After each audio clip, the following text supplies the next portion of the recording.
What's going on, everybody? Have you ever wondered how to take care of a tattoo with a second skin style bandage? If you have, or if you haven't even heard of that style of bandage, then definitely stick with us, because I'm going to go over some of the differences between how to take care of a tattoo with that style of bandage versus standard dry healing of a tattoo. So hang in with us, and we'll get to it.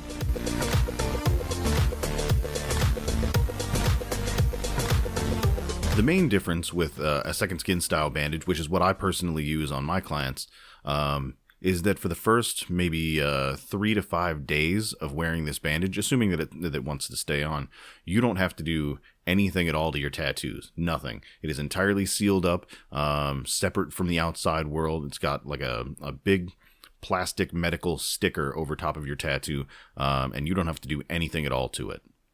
Of course, the one caveat for keeping one of these bandages on for multiple days is that you make sure that everything stays sealed. You want the seal around the outside edge of the tattoo to stay intact, so that it does stay separate from everything on the outside world. If, say, a corner peels up and the tattoo is partially exposed, or if like a little tunnel opens up where the exudate, like that fluid that wants to crust up and form a scab, finds a way to like leak out of it, then there's potentially a way for stuff to get back into the bandage. So at that point, just to kind of cut out any potential danger with outside stuff getting in and trapped against your tattoo, possibly causing some sort of an infection or a reaction, you just want to go ahead and take off that bandage altogether. Now, at that point, once you take the bandage off, you want to just kind of go into washing and keeping it dry like a normal dry heal for a tattoo. Just washing it once or twice a day, once in the morning, like when you're in the shower or whatever, once at night before you go to sleep, whatever your bathing schedule happens to be, with just like antibacterial liquid hand soap. Of course, try to stay away from stuff with smell and color to it. Anything with a lot of smell and color is going to have a bunch of alcohol in it, which will irritate the living hell out of your tattoo. So just try to avoid that stuff. But wash it once or twice a day, and pat it dry with a paper towel anytime it gets wet. Just a plain white paper towel. Terry cloth towels are the devil for a fresh tattoo. So just stick with paper towels and just toss them out when you're done. Now, lotions. Everybody and their brother's going to tell you to put some sort of weird ointment or cream or salve or some such goo on your tattoo. And whoever this is, just tell them to fuck off. No Vaseline, no A&D, no triple antibiotic ointment, no Neosporin, no Preparation H or weird butt creams or anything. I mean, seriously, people will tell you to put the weirdest shit on your tattoos. Just do not do it. The only thing that you would need when dry healing a tattoo, once the plastic bandage comes off, and you're washing it and just keeping it dry, for the first, I'd say 3 or 4 days after the bandage comes off, it's still going to act like an open wound. It's going to be like red and swollen and irritated and all that stuff and kind of want to ooze. But once it starts to kind of dry out and peel and flake, that's when you might need a little bit of lotion. The only thing that lotion is doing is just keeping your skin flexible. It's not healing your tattoo at all. It's just keeping that skin flexible so that when it starts to flake, those flakes don't come out prematurely and pull some of the color out with it. So what I would suggest is just a plain, white, unscented, uncolored,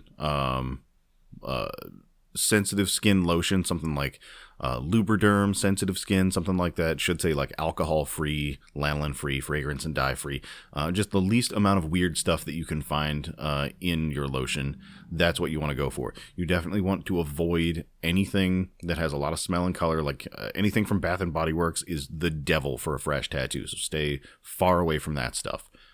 Now, whatever it is that you end up using, once your tattoo starts to kind of dry out, like I said, you would only need to use it as necessary. If it doesn't feel like your tattoo needs it, then don't put anything on it. You don't have to slather it with a bunch of goo 24 hours a day. It's just to be used as necessary to keep your skin flexible. So if it feels like it's pulling a whole bunch because it's dry, like when you're moving around, or if it's super crazy itchy because it's dry, just a couple of drops of lotion will definitely take care of that, depending on the size of your tattoo. But just no more than would be necessary to take care of that feeling without seeing a shine on the surface of your skin like 5 or 10 minutes later. Just enough to kind of take care of that and soak in and just be done with it. So if you don't really feel like you need anything, then you kind of don't. And in my experience, following this sort of regimen with a second skin style bandage like Tegaderm or Sanoderm or something along those lines just tends to heal up tattoos much quicker and much easier. It's a lot less hassle, and your tattoo just generally looks much better afterwards. But of course, take this with a grain of salt. If you do something different to take care of your tattoos and it works for you, then by all means keep doing it. Don't take my advice as any sort of medical advice or as a hard and fast rule of how to take care of all tattoos ever. Wherever you go to get a tattoo, assuming that your tattoo artist is trained and they know what they're doing, then you should definitely listen to whatever their advice on healing their tattoos is, and you should follow that. So if you have any specific questions for me, feel free to drop me a line. Definitely find me on Facebook, Instagram, Twitter, TikTok, believe it or not. Just drop me a direct line through my website. Go to the Contact Me page and send me a message. It's www.shaynesimmons.com, Shaynesimmons.com. I'll put that down in the show notes. And until next time, stay rad, y'all.